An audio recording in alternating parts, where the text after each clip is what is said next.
In this session, we will see about the torsional vibration of gear systems. See, generally in the shafts, the gears are attached in between or at the end, and where some cases the weight of the gear is also to be considered, and somewhere else, in some area, we have to neglect the mass if the gear is very small.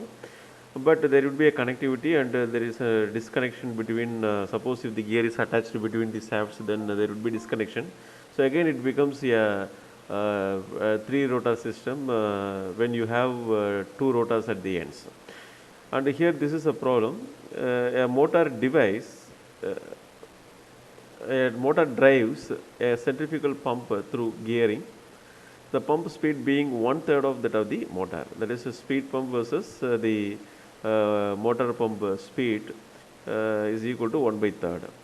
So the shaft from the motor to the pinion is 60 mm diameter and 300 mm long.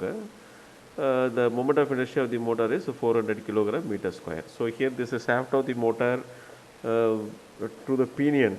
So pinion is a small gear. It is having a diameter 60 mm and a length 300 mm.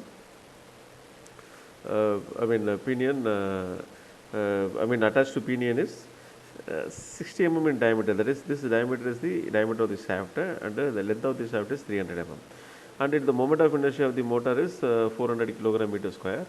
The impeller shaft, okay, so the shaft which is connected outside, the output shaft is having a diameter of 100 mm, and its length is having 600 mm.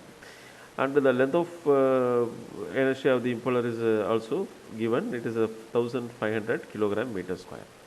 So we have to neglect the inertia of the gears and the shaft. Okay, so self weight.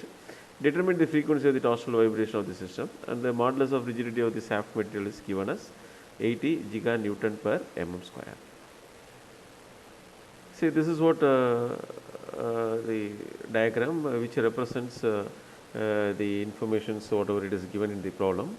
Here this is what a shaft which is attached to a pinion, so it is having a diameter 60 mm, and this is what the pump shaft or the shaft which is connected to the impeller, so it is having its diameter 100 mm. So these two stands for gears. So generally we will call the smaller one as a pinion and the larger gear as a wheel, right?